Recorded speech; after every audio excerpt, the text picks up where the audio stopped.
জীবনের সবচেয়ে কঠিন পরীক্ষাগুলোর একটি হলো ধৈর্য। কেউ ছেড়ে গেলে ধৈর্য ধরতে হয়, কেউ রাগ করলে ধৈর্য, কেউ কুৎসা রটালে ধৈর্য, কেউ চরিত্রের দিকে আঙুল তুললে ধৈর্য। কিছু চাইলেও ধৈর্য, আবার অনেক চাওয়া অপূর্ণ থেকে গেলেও ধৈর্য। মূলত ধৈর্য ধরাটা জরুরি, কারণ ধৈর্য হারিয়ে ফেললে জীবনটা সহজ হয় না, বরং আরো জটিল হয়ে ওঠে। বলে যে যত বেশি ধৈর্য ধরে জীবন নাকি তার জন্য তত বেশি সহজ। সত্যিই কি সহজ? নাকি ধৈর্য মানুষটাকে এমনভাবে বদলে দেয় যে একসময় জীবনের কঠিন জিনিসগুলোও আর ততটা কঠিন মনে হয় না। চুপ থাকলে ভিতরের কষ্ট বাড়ে, আর প্রকাশ করলে ঝামেলা বাড়ে। তাই আজকাল সবটা প্রকাশ করি না, সবটা লুকাই। শুধু নীরবতাকে সঙ্গী করে বাঁচতে শিখেছি। কারণ এই পৃথিবীতে অনেক মানুষ গল্প শোনাতে ভালোবাসে, কিন্তু খুব কম মানুষই সেই গল্পের আড়ালে লুকিয়ে থাকা ব্যথাটা সত্যি সত্যি অনুভব করতে পারে। তাই হাসি মুখে থাকি, আর বুক ভরা দীর্ঘশ্বাস নিঃসন্দেহে বেড়ে যায়।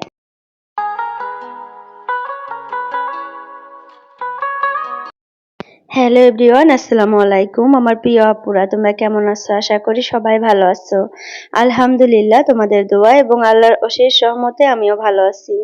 নাজনীন ব্লগ চ্যানেলে আরো একটা নতুন ভিডিও দেখার জন্য তোমাদের সবাইকে স্বাগত জানাইতেছি।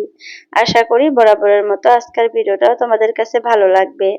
যদি ভালো লাগে প্লিজ একটা লাইক দিয়ে আমার পুরো ভিডিওটার পাশে থাকার অনুরোধ রইল। তো এই তো দেখো, সকাল সকাল প্রত্যেক দিনের মতো আজকের ব্লগটাও শুরু করে দিলাম। তো এখন বাজে 7টা, সাড়ে 7টা, আর আমি ঘুম থেকে উঠছি 6:30টায়। তো 1 ঘন্টার মধ্যে ছেলের টিফিন, ছেলেকে রেডি করে দিলাম, ছেলেকে ভাত খাওয়াইলাম, আবার সবজিও কেটে নিচ্ছি। তো চলো সবটাই আজকের ভিডিওতে শেয়ার করব। আর আমি কিন্তু আমার মিনি গার্ডেনটা আজকে পরিষ্কার করব, কারণ অনেক নোংরা হয়ে গেছে আর জঙ্গল হয়ে গেছে। তো যেহেতু অনেক গরম পড়ছে, তো এখন আশেপাশে মানে ঘরের আশেপাশে জঙ্গল থাকলে কিন্তু একটু ভয়ই লাগে যে সাপ পোকা এসে না থাকে। আর যেহেতু ঘরে ছোট বাচ্চা আছে, তার জন্য তো আরো একটু বেশি ভয় লাগে। তো যাই হোক, তোমাদের ভাইয়া বলছে যে ঘরের সামানগুলো একটু পরিষ্কার করে ক্লিন করে রাখো, যাতে এখানে কোনো সাপ পোকা কোনো কিছু বাসা বাঁধতে না পারে, একটু খোলামেলা করে রাখো। তো যার জন্য ভাবছি আজকে ঘরের সব কাজ করে আজকে আমি মিনি গার্ডেনটা পরিষ্কার করব, আর গার্ডেনটা সুন্দর করে নতুন করে সাজাবো, মানে সিম্পল করে নতুন ভাবে সাজাবো। তো চলো ভিডিওটা সম্পূর্ণ দেখো, আশা করি তোমাদের কাছে ভালো লাগবে। তো 2 দিন হয়ে গেল আমি ঘর পরিষ্কার করলাম, মানে 2-3 দিন ধরে জাস্ট আমি ঘরের ভিতরটাই পরিষ্কার করতেছি, কিন্তু বাইরে পরিষ্কার করতে যেতে চাই কিন্তু যেতে পারি না, এত গরম লাগে আপুরা। তো যার জন্য আজকে ভাবছি ঘরের কাজগুলা খুব তাড়াতাড়ি শেষ করে তারপরে বাইরে চলে যাব বাইরের কাজগুলা করার জন্য। আর যেহেতু অনেক গরম, তো গরমে কিন্তু বাইরে যাওয়া যায় না, আর এত পরিমাণে রোদ উঠে আপুরা, যেটা তো তোমরা দেখতেই পারতেছো। বৃষ্টি নাই, এত রোদ, মানে রোদের দিকে তাকানোও যায় না, আবার বাইরে বের হওয়াও যায় না। মানে ঠ্যাঙের ভিতরে যে স্যান্ডেলটা ঢুকাবো, সেই স্যান্ডেলটা এত হিট হয়ে থাকে রোদে, যেটা সে মানে ঠ্যাঙে দেওয়া যায় না। ঠ্যাঙের তালু মনে হয় একদম পুড়ে ছাই হয়ে যাবে, এই একটা অবস্থা হয়ে যায়। তো যাই হোক, আজকে ভাবছি যে সবকিছু বাদ দিয়ে আজকে মিনি গার্ডেনটা আমি পরিষ্কার করে নতুন করে খুব সুন্দর করে সাজাবো। তো তার আগে দেখো রান্না বান্নাগুলো একদম ক্লিয়ার করে নিতেছি, যাতে ঘরের কাজগুলো না থাকে। আর ওদিকে তোমাদের ভাইয়া আর মেয়ে কিন্তু ঘুম পাড়তেছে, আর ছেলে কিন্তু আজকে স্কুলে চলে গেল নন ড্রেস পরে, কারণ ছেলেকে আজকে স্কুল থেকে বলে দিছে মানে স্কুল ড্রেসটা না পরে যেতে। তো কালকে যেহেতু 15 আগস্ট, তো আজকেই ওদেরকে আর কি 15 আগস্টের আর কি টুকটাক করে পালন করবে, মানে ছোট যে ওরা টুথ পরে, তো মানে 3 থেকে বড় বাচ্চাদেরকে 15 আগস্টের দিনই করাবে। আর এদেরকে মানে আজকা করিয়ে দিল, যাতে কালকে আর না যায়। তো কালকা জানি না বন্ধ নাকি, নোটিশ দেয় নাই, মনে হয় বন্ধ কালকা, আর রবিবার 2 দিন বন্ধ, তারপরে সোমবারের দিন থেকে কিন্তু আমার ছেলের আবার এক্সাম শুরু হবে। তো যার জন্য কিন্তু ওর ওইটাও প্রিপারেশন নিতেছে, মানে এক্সামের জন্য পড়াশোনা ক্লিয়ার করতেছে, আর আমি করাইতেছি। তো যার জন্য কিন্তু সময় কম পাই। তো যাই হোক, একটা কমেন্ট পড়ে নেই। হাবিবা আপু আমাকে বলছে যে আপু তুমি কি টেট দিবা? তো না আপু, আমি টেট দেব না, কারণ আমার ডিএলএড বিএড কিছুই করা নাই। আমি ডিএলএড নিয়েছিলাম, সেটা করতে পারলাম না, যার কাছে নিয়েছিলাম সে মানে করাইলো না, টাকাটাও নিয়ে নিল, টাকাটাও দিল না। আর আমাকে ডিএলএড এর কোনো পরীক্ষা কোনো কিছুই করালো না। তো বিএড তো করি নাই, তো যার জন্য কিন্তু আমি টেট দিতে পারবো না। তো তবে ভাবছি আমি 3rd গ্রেড 4th গ্রেডের পরীক্ষা দেব। যদি এগুলা আসে এগুলার এক্সাম দেব আমি, কিন্তু টেট আর দেওয়া হবে না আমার জন্য, আর হইলো না। তো এখন যদি টেট দিতে চাই তাহলে আমাকে কিন্তু বিএড করতে হবে। তো এখন আর বিএড করা হবে না নাই সেটা জানি না, কারণ বাচ্চাদেরকে সময় দিতে হয়, ছেলেকে অনেক পড়াইতে হয়, আবার সংসারের কাজকর্ম, তো ওইটা কিন্তু নিজের থেকে আর কি আমি যদি চেষ্টা করি করতে পারবো। কিন্তু মাঝে মধ্যে না আমি আপু নার্ভাস হয়ে যাই, এত কাজকর্ম করে ছেলে মেয়েদেরকে দেখাশোনা করে মনে হয় না যে নিজেকে একটু সময় দেই বা নিজে একটু অন্যভাবে প্রিপারেশন নেই, কোনো একটা কিছু করি। কিন্তু তবে ভাবছি আমি যে আমি যেহেতু ডিএলএড বিএড কিছুই করি নাই, তারপরেও আমি 3rd গ্রেড আর 4th গ্রেডের কিন্তু এক্সাম গুলা দিতে পারবো। ওইখানে তো আর ডিএলএড বিএড এর কোনো প্রয়োজন হয় না। তো ভাবছি এবার যদি ওইটা আসে ওইটা দিব। তো দেখা যাক। কিন্তু আমি টেট দেব না, টেট একবার দিছিলাম, 1 মাস পড়ছিলাম, আমি 1 মাস পড়ে টেট দিছিলাম। আর তখন আমার ছেলেটা একদমই ছোট ছিল। তো আমি কিন্তু প্রায় 70-এর মতো পাইছিলাম, 90 পেতে হয় কিন্তু 70-এর মতো পাইছিলাম। আর অল্প ভালো করে যদি আমি পড়াশোনা করতাম বা প্রিপারেশনটা একটু ভালো করে নিতাম, একটু আগের থেকে নিতাম, তাহলে মনে হয় আমি পাইতাম, আমার একটা বিশ্বাস। তো যাই হোক, আমার যদি ডিএলএডটা করা থাকতো বা করাইয়া দিত, যাকে আমি টাকা দিছিলাম আমরা আর কি, আমার হাজবেন্ড দিছিল, তো তাহলে আমি কিন্তু টেটটা দিতে পারতাম। তো তার জন্য আর দেওয়া হলো না আপু। তো যাই হোক, তোমার কমেন্টের অ্যান্সারটা দিয়ে দিলাম, আর তুমি আমার ভিডিওগুলো দেখো, লাইক কমেন্ট করো, এতে কিন্তু আমি অনেক খুশি হই। আর অনেকদিন পর তোমার আমি কমেন্ট গুলা পাইতেছি, কয়দিন থেকে আমি ভিডিও ছাড়তেছি কিন্তু তোমার কমেন্ট পাই না। তো আমি ভাবি যে আপু আমার ভিডিও দেখে না এখন, কিন্তু আজকে আবার কমেন্ট পাইলাম, তো যার জন্য মনে হলো যে না, তুমি আমার ভিডিওগুলো দেখো। তো আমি কিন্তু এখন আবার রেগুলার ভিডিও দেব, প্লিজ তোমরা দেখো আপুরা, হয়তো ভালো লাগবে। আবার আগের মতো করে নতুন করে আবার রেগুলার ভিডিও স্টার্ট করছি আমি কিন্তু। হঠাৎই একদিন বাদ যেতে পারে, যেহেতু আমি মানুষ, বাড়িতে ছোট বাচ্চা আছে, তো ওদেরকে নিয়ে একটু সময় যায় চলে, কত টাইমে আর কি সময় হয়ে ওঠে না। তার জন্য কিন্তু মাঝে মধ্যে একদিন গ্যাপ দিতে পারি, কিন্তু আমি চেষ্টা করব রেগুলার দেওয়ার জন্য। তো দেখো এখানে রান্না বান্না করতেছি, আবার কিছুটা বাসন জমে গেছিল, বাসনগুলা ধুয়ে নেই এখন। একটার পর একটা কাজ করে নিলে কিন্তু আমাদের কাজগুলা বাড়তি হয় না, আর সময়ের কাজ কিন্তু সময়েই করা যায়। আর এইভাবে কাজ করলে কিন্তু খুব কম সময়ের মধ্যে দেখা যায় সব কাজ সুন্দর মতো গুছানো হয়ে যায়। আর যেহেতু আজকে আমি বাইরে কাজ করব, তাড়াতাড়ি করে কিন্তু আমি ঘরের কাজগুলা ক্লিয়ার করতেছি। আর প্রত্যেকদিন কিন্তু এইভাবেই করি। আর যেহেতু এখন অনেক গরম পড়ছে, তো এই গরমে মনে হয় কত তাড়াতাড়ি কাজ শেষ করব, যত তাড়াতাড়ি কাজ শেষ করব তত তাড়াতাড়ি ভালো মনে হয়, একটু ফ্যানের তলে বসতে পারবো, একটু বিশ্রাম নিতে পারবো, ভালো লাগবে। আসলে অস্বস্তিকর গরম পড়ে গেছে, অসুস্থ হয়ে গেছি এত গরমে কাজ করতে করতে। তো যাই হোক, বাসনগুলা ধুয়ে নিলাম, রান্না বান্না কিন্তু কমপ্লিট হয়ে গেল। আর রুটি বানিয়ে রাখছি, রুটি কিন্তু ভাজি নেই এখনো, তোমাদের ভাইয়া যেহেতু উঠে নাই, তো রুটিগুলা রেখেই এখন আমি বাইরে যাব কাজ করার জন্য। আর আমি কিন্তু একা কোনো খাবারই খাই না, দুপুরের ভাতটা মাঝে মধ্যে একা খাওয়া হয়, কারণ তোমাদের ভাইয়া আসতে পারে না, ব্যাংকে কাজ থাকে। তো যার জন্য মাঝে মধ্যে আমি একা খাই, কিন্তু যেদিন আমি একা খাই আপুরা বিশ্বাস করো, আমি যত ভাতই খাই আমার পেট ভরে না এরকম। তো আমার না এরকম অভ্যাস হয়ে গেছে, দুইজনে একসাথে ভাত খেয়ে বা যে কোনো একটা জিনিস সবাই মিলে খাইয়া একটা অভ্যাস হয়ে গেছে, একা একা খাওয়ার কোনো ইন্টারেস্টই আমি পাই না। তো যার জন্য কিন্তু খাই না। তো জানি না কেন আমার সাথে এরকম হয়, আমি আগের থেকে একদম আগের থেকেই যখন আমরা জয়েন্ট ফ্যামিলিতে ছিলাম তখনও এরকমই ছিলাম। আমরা যা 3 জন মিলে একসাথে খাইতাম, যদি ওরা বাবার বাসায় চলে যাইতো তো আমি একা একা খেতেই পারতাম না, আর কোনো খাবারই আমার কাছে টেস্ট লাগতো না। তারপরে পেট ভরতো না, এই একটা অবস্থা হয়ে যেত। তারপরে ওরা আসলে ওদেরকে বলতাম যে আমার এরকম এরকম অবস্থা হয়েছিল, তো আজকে আমি পেট ভরে ভাত খাইলাম।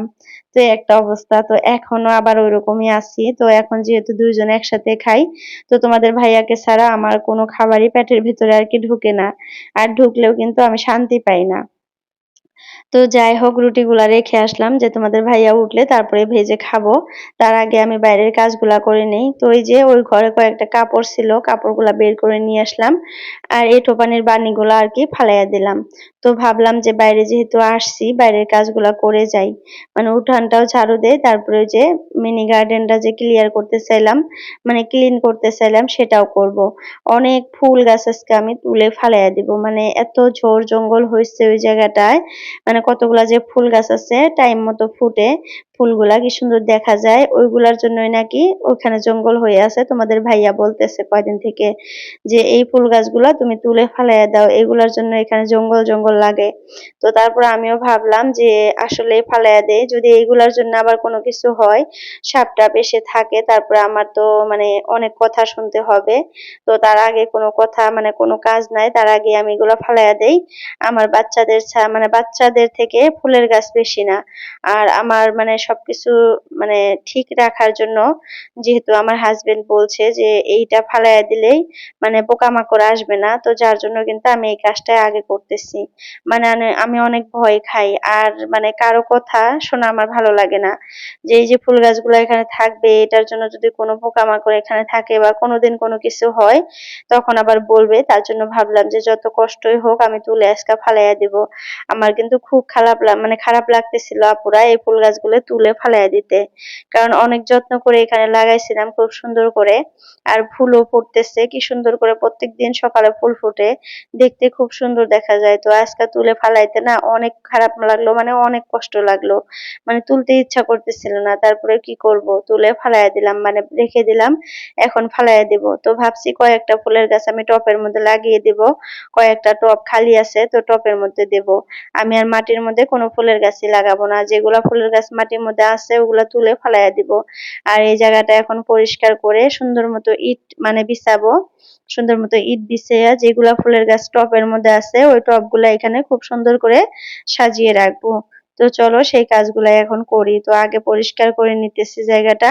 মানে পাতা টাতা জঙ্গল টঙ্গল পড়েছিল, ওগুলা ভালো করে ঝাড়ু দিয়ে মানে সরিয়ে দিলাম। দিয়ে এখন এই জায়গাগুলাতে ইটগুলা সুন্দর করে সেট করে নেই। আর তোমাদের ভাইয়াকে বললাম, মানে উঠছে ঘুম থেকে দেখলাম, তো বললাম যে চলো কয়েকটা ইট এনে দাও, এখানে ভালো করে বিছিয়ে দেই। তো বলতেছে যে একজন মানুষ ডাকো, 100 টাকা দাও, এই জায়গাটাতে তোমার মানে ইটগুলা বিছিয়ে দেবে। তো আমি যেহেতু বাইরে যাই না, আর ওরকম মানুষও আমি দেখি না, আমার নজরে পড়ে না যে বলবো, তো ভাবলাম যে থাক, আমি একা একাই যতটুকু পারি করি। ওই বাইরে গিয়ে যতক্ষণে মানুষকে ডাকবো ততক্ষণে আমার করাই হয়ে যাবে। আর মানুষ কিন্তু আপুরা এখন পাওয়া যায় না কাজের জন্য, কারণ যার যার কাজ নিয়ে সেই ব্যস্ত থাকে। আরো গ্রামের মধ্যে বিশেষ করে এরকম আরো বেশি হয়, কারণ গ্রামের মানুষ সব মানে ধান মানে চাষ করে, যেহেতু বাইরে কাজ করে। তো তারা কিন্তু সকাল সকাল ঘুম থেকে উঠে বাড়ি ঘর তালা মেরে চলে যায় কাজে। তো বাড়িতে কিন্তু এরকম মানুষই থাকে না যে আমি ডাকবো। আর নিজের কাজ ফেলে রেখে অন্যের কাজ করতে কেউই আসতে চায় না, টাকা দিয়ে হলেও করে না। তো এই একটা অবস্থা হয়ে গেছে। কিন্তু তোমাদের ভাইয়া কিন্তু এই কথাটা বুঝে না। আমি যদি বলি যে আসতে চায় না বা করে না, ও বলে কি যে করবে, তুমি টাকার কথা বললেও করবে। মানে তোমাদের ভাইয়ার দ্বারা কোনো কাজই হবে না, বাড়ির কোনো কাজই কিন্তু করে না। তোমাদের ভাইয়াকে কোনোদিন দেখছো তোমরা কোনো কাজ করতে? কোনোদিনও কোনো কাজ করে না। আমি যেভাবে আর কি ঘর বাড়ি পরিষ্কার বা পরিচ্ছন্ন করি, যেভাবে ঘর বাড়ির কাজ করি, যে একটু এখানে এটা করি ওইখানে ওইটা করি, ওইভাবে যদি তোমাদের ভাইয়াও আমার সাথে একটু করতো, তাহলে কিন্তু বাড়ি ঘর এরকম থাকতো না, আরো সুন্দর হইতো, আরো হয়তো অনেক কিছুই সাজিয়ে গুছিয়ে করতে পারতাম দুইজন মিলে। আসলে একা একা কিন্তু সবকিছু সম্ভব হয় না, মাঝে মধ্যে কিন্তু আমি হাঁপিয়ে পড়ি, মাঝে মধ্যে খারাপও লাগে, করতে ইচ্ছা করে না। আবার মাঝে মধ্যে এটাও ভাবি যে ও করে না, আমি কেন একা একা এত করব। তো এটা ভাইবাও কিন্তু মানে থাকতে পারি না, মনে হয় যে থাক গা, ও করে না, ও তো বাইরের কাজ করে, তো বাড়ির কাজগুলো আমি করি। তো কিছু কিছু কাজ আছে এরকম বড় বড় কাজ, যেগুলা করতে গেলে না আমারও অনেক কষ্ট হয়। একা করতে গেলে মনে হয় একটু সাথ দিলে বা একটু হেল্প করলে ভালো হইতো। কিন্তু তোমাদের ভাইয়া একদমই না, না মানে করবে না, বাড়ির কাজ কোনো কিছুই করতে চায় না। আগের থেকে, একদম আগের থেকে। কিন্তু এখন যে একা সংসার হয়েছে, এখন যে একটু করবে যে না এটা তো আমারই বাড়ি, নিজের মনে করে একটু যে পরিষ্কার পরিচ্ছন্ন বা কোনো একটা কাজে হাত দিবে, এখন ওই কাজটা করে না। তো যাই হোক, দেখো এই জায়গাটা খুব সুন্দর করে পরিষ্কার করে নিলাম। পরিষ্কার করে তারপরে ইটগুলা সেট করে নিলাম। আর যে ফুলের গাছগুলা মাটিতে ছিল ওই ফুলের গাছগুলা কিন্তু সব তুলে তুলে ফালাইয়া দিলাম। আর যেগুলা টবের মধ্যে ছিল ওইগুলা কিন্তু সাজিয়ে রাখতেছি, খুব সুন্দর করে গুছিয়ে রাখতেছি যাতে দেখতে ভালো লাগে। সিঁড়ির যে ওই পাশে কতগুলা ফুলের গাছ আছে ওইগুলা বাইনা এখানে রাখবো ভাবতেছি, মানে ওই জায়গাটাও মানে সাফ করে ফেলবো, ওই জায়গাটা একদম ক্লিয়ার রাখবো।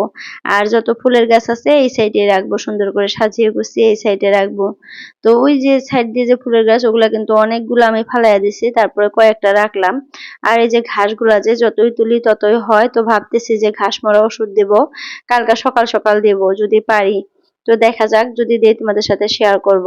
তোমাদের ভাইয়াকে বলছি একটু মানে ঘাস মরা ওষুধ এনে দিও, আমি নিজেই দিব। মানে বহুত দিন থেকে মানুষকে খোশামদি করতেছি, অনেকজনকে বললাম যে একটু ঘাস মরা ওষুধ দিয়ে দাও, মানে কেউই আসে না, নিজের কাজ রেখে কেউই আসে না। তো লাস্ট পর্যায়ে দেখি যে আমাকেই দিতে হবে, তোমাদের ভাইয়াকে বলছি যে কালকে একটু দিয়ে দিও, দেখা যাক কি করে, দিয়ে দিই না নাই, না দিলে আমি নিজে নিজেই দিব। মানে একটা বোতলের মধ্যে ঢুকাইয়া স্প্রে করে করে যেখানে বেশি বেশি ঘাস আছে ওইখানে দিব। কারণ মানে খুবই খারাপ লাগে বাড়ির ভিতরে এরকম ঘাস জঙ্গল দেখতেও খুব খারাপ লাগে। আবার না আমার অনেক ভয় লাগে, যেহেতু আমাদের বাড়ির চারপাশে মানে অনেক জঙ্গল, মানে বাঁশের থোপ, তারপরে গাছ গুছালি, যেহেতু আমরা বাড়ির মানে পিছন সাইডে বাড়ি করছি, আর পিছন সাইডটা কিন্তু এরকম মানে জঙ্গলই থাকে। ওই জঙ্গলগুলা পরিষ্কার করে কিন্তু আমরা বাড়িটা করছি। তো বাড়ির চারপাশে মানে ওয়ালের বগল দিয়ে সাইড দিয়ে কিন্তু জঙ্গল এখনো আছেই, মানে বাইরে দিয়ে। তো ওইখান দিয়ে কিন্তু সাপ পোকা থাকে। তো ওইগুলো যদি আবার বাড়ির ভিতরে এসে যদি এরকম জঙ্গলের মধ্যে যদি বাসা বেঁধে থাকে তাহলে কি হবে বলো? তার জন্য ভাবছি যে এই ঘাসগুলো আগে পরিষ্কার করি, মানে ঘাস মরা ওষুধ দিয়ে দেই। আর এখন যেহেতু ঠান্ডার সিজন আসবে, আর হাইয়েস্ট হলে 1 মাস বা 1.5 মাস তারপরেই কিন্তু ঠান্ডার সিজন চলে আসবে, তো তখন কিন্তু আর মানে কোনো ভয় নাই। ঠান্ডার সিজনে কিন্তু কোনো পোকামাকড়ের ভয় থাকে না। কিন্তু গরমের সিজনে কিন্তু মানে এই যে 3টা মাস, জুন জুলাই আগস্ট, এই 3টা মাস কিন্তু অনেক গরম থাকে, আর পোকামাকড়ের কিন্তু অনেক ভয় থাকে।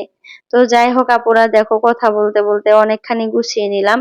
এখানে প্রায় আধা ঘন্টার মতো আমার সময় লাগছে, কিন্তু কাইটা কুইটা তোমাদেরকে আমি 10 মিনিটের মতো দেখাইলাম।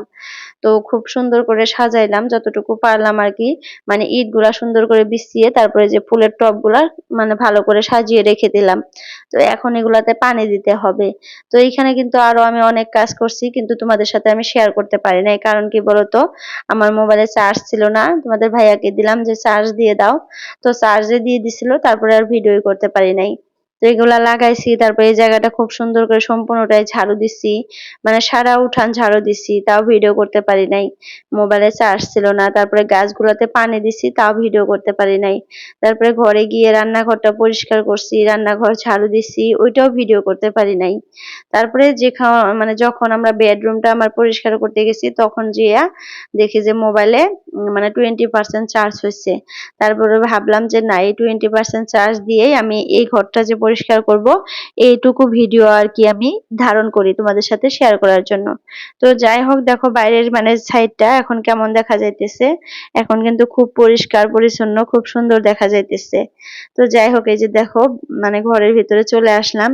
আয়সা প্রথমে কিন্তু রান্নাঘরটা পরিষ্কার করছি, রান্নাঘরটা পরিষ্কার করে তারপরে একটু ফ্যানের তলায় শুয়েছিলাম মেয়েকে নিয়ে, শুয়ে থেকে একটু আরাম করলাম। আর তোমাদের ভাইয়া না রুটি ভাজছে একাই আজকা, আমাকে বলতেছিল যে রুটি ভেজে দাও, তো আমি বললাম যে আমি তো কাজ করতেছি, তুমি তো দেখতেছো, তাহলে রুটিগুলা যদি পারো ভাজো। তো তারপরে দেখি যে রুটি ভেজে আমাকে ডাকতেছে যে রুটি ভাজছে, আসো হাত মুখ দিয়ে খেয়ে নাও। তারপরে আমি যে বাইরের কাজগুলা খুব তাড়াতাড়ি করে তারপরে হাত মুখ ধুয়ে এসে রুটি খেয়ে নিলাম। খেয়ে নিয়ে তারপরে সব বাসন টাসন ধুইলাম, ধুইয়া পাকঘরটা পরিষ্কার করলাম, স্ল্যাব টেলাব ভালো করে মুছলাম, মুছা রান্নাঘর, ডাইনিং রুম, মানে ওয়াশরুম, এগুলো সব ভালো করে ঝাড়ু দিয়া তারপরে বেডরুমে চলে আসলাম। বেডরুমে আয়েশা মেয়েকে নিয়ে প্রায় 10 মিনিটের মতো শুয়েছিলাম। শুয়ে থেকে তারপরে কিন্তু আবার আমি ঘরটা পরিষ্কার করতে লাগলাম। তো বিছানাটা আগেই তোমাদের ভাইয়া কিন্তু কাঁথা দুইটা কাঁথা থাকে কিন্তু আমরা সবাই মিলে গায়ে দিই আর কি, যেহেতু রাতে এসি দেওয়া হয় তো একটু ঠান্ডা লাগে তখন গায়ে দেই। তো তার জন্য কাঁথা দুইটা কিন্তু তোমাদের ভাইয়া প্রত্যেকদিন সকালে মানে ভাঁজ করে রেখে যায়। তার জন্য বিছানায় কিন্তু কোনো কিছুই ছিল না, জাস্ট খালি বালিশগুলা ছিল। তো সেই বালিশগুলাই গুছিয়ে নিয়ে ঘরটা ভালো করে মানে বিছানাটা ভালো করে টান টান করে পেরে নিলাম, পেরে নিয়ে কিন্তু ঘরটা ঝাড়ু দিতেছি। আর আমার কাছে না ঘরের বিছানাটা টান টান করে পাড়া থাকলে দেখতে খুবই সুন্দর দেখা যায় আর মনে হয় যে পুরা ঘরটাই পরিষ্কার আছে।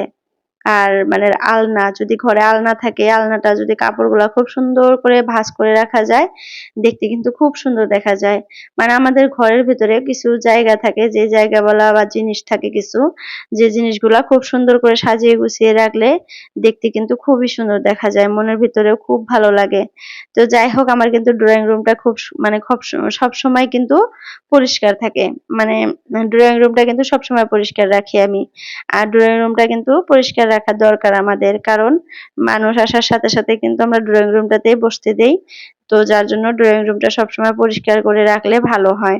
যখন তখন মানুষ আসার সাথে সাথে কিন্তু খুব সুন্দর মতো তাদেরকে আদর আপ্যায়ন করা যায় বা বসতে দেওয়া যায়। আর মানুষ একটা আসলে তো ঘরের ভেতরে আনতেই হবে, আর আয়না যদি তুমি এলোমেলো জায়গায় বসতে দাও তাহলে কিন্তু ভালো লাগে না। তো যার জন্য একটা রুম বা ড্রয়িং রুমটা খুব সুন্দর করে সবসময় সাজিয়ে গুছিয়ে রাখবা, দেখবা সেই রুমটাতে মানুষকে বসতে দেবা আর তোমারও ভালো লাগবো। আর মানে তাকে যদি খুব সুন্দর একটা জায়গায় বসতে দাও, সেও কিন্তু একটা পজিটিভিটি ভাব নেবে যে না, আমাকে আদর করলো, খুব সুন্দর জায়গা, কি সুন্দর, দেখতেও ভালো লাগতেছে, নিজেরও কিন্তু ভালো লাগে। তো এই একটা হলো কথা। তো যার জন্য সবসময় ড্রয়িং রুমটা পরিষ্কার রাখা দরকার। আর আমি কিন্তু এটা করি, মানে আমার ড্রয়িং রুমটা সবসময় পরিষ্কারই থাকে, কোনো সময় অগোছালো বা এলোমেলো থাকে না, সবসময় পরিষ্কার পরিচ্ছন্ন করে রাখি আমি ড্রয়িং রুমটা। আর ড্রয়িং রুমে কিন্তু আমরা মানে আড্ডাও দেই না, কোনো সময় বসিও না। আমার ড্রয়িং রুমটা কিন্তু একদম মিডিল পয়েন্টে, এই সাইডে ডাইনিং কিচেন, এই সাইডে আমার বেডরুম, সামনে বারান্দা, মিডিল পয়েন্টে কিন্তু আমার ড্রয়িং রুম। সবসময় কিন্তু ওইখান দিয়ে আসা যাওয়া করা হয়, কিন্তু ড্রয়িং রুমে আমরা আমার মেয়ে, ছেলে, আমি, আমার হাজবেন্ড কেউই মানে ওইখানে সময় স্পেন্ড করি না, টাইম স্পেন্ড করি না, মানে বসি না। বসলে কিন্তু একটু এলোমেলো হবে বা আউল ঝাউল হবে। আর যদি আউল ঝাউল হয়ও না পুরা, আমি খুব তাড়াতাড়ি করে সেটা গুছিয়ে পরিষ্কার করে রেখে দেই। তো যাই হোক, দেখো এই যে আমার মিনি গার্ডেনটা এখন কত সুন্দর দেখা যাইতেছে। আর বাইরে দেখো কত রোদ উঠছে। তো এখন এই কাপড়গুলা তুলবো, তুইলে তারপরে মা, ছেলে, মেয়ে সবাই গোসল করব। তো যাই হোক আপুরা, তারপরে কিন্তু আর ভিডিও ধারণ করে নিয়ে আমি গোসল করে ভাত টাত খেয়ে ঘুমিয়ে পড়ছিলাম। এখন সন্ধ্যা বাজে 5টা। তো এখন তোমাদের ভাইয়া দেখো মানে সবজি পেটিস নিয়ে আসছে আর একটা চিকেন পেটিস আনছে। তোমাদের ভাইয়ার জন্য আর আমার জন্য সবজি পেটিস আনছে, আর ছেলের জন্য চিকেন পেটিস আনছে। তো এখন আমরা 3জন মিলে সন্ধ্যার নাস্তাটা করে নেব, তারপরে মেয়েকে খাওয়াবো, খাইয়ে কিন্তু ছেলেকে পড়তে বসিয়ে দেব। আর আমি কিন্তু রাতে অতটা রান্না বান্না করি না, দুপুরে যে রান্না করি সেই সবজিগুলো একটু বেশি করে রান্না করি আর একটা বাটির মধ্যে রেখে দেই, আর রাতে ভর্তা ভাজি এটা করি ওটা করি, তো তারপরে ওগুলা দিয়ে কিন্তু খেয়ে নেই। আর রাতে যেহেতু তোমাদের ভাইয়াও কম করে ভাত খায়, আমিও কম করে ভাত খাই, একটু সবজি হলে বা একটু ভাত হলে কিন্তু হয়ে যায়। আবার তোমাদের ভাইয়া কিন্তু মাঝে মধ্যে ভাতই খায় না, তো অমনি ঘুমিয়ে পড়ে, বলে ভাত খাবো না। তো তার জন্য রাতের রান্না বান্নার কিন্তু আমার অত প্যারা থাকে না, যেটা থাকে ওটা দিয়ে কিন্তু খেয়ে নেই। তো যাই হোক, এই যে মানে সসগুলা কেটে কেটে ঢেলে দিলাম সবারকে, আমি সার্ভ করতেছি আর ছেলে এখানে মানে ভিডিও করতেছে। তো যাই হোক, চলো আমরা এখন এগুলা খেয়ে নেই। আর টাটা, বাই বাই, সবাই সুস্থ থেকো, ভালো থেকো। আর যদি কেউ নতুন আসো আমার চ্যানেলটাতে, প্লিজ চ্যানেলটা সাবস্ক্রাইব করো আর পাশে থাকা অল বাটনটা ক্লিক করে দিও, এতে করে আমি যখন একটা নতুন ভিডিও আপলোড করব তোমাদের মোবাইলে নোটিফিকেশন পৌঁছে যাবে, আর সময় করে কিন্তু তোমরা আমার ভিডিওটা দেখতে পারবা।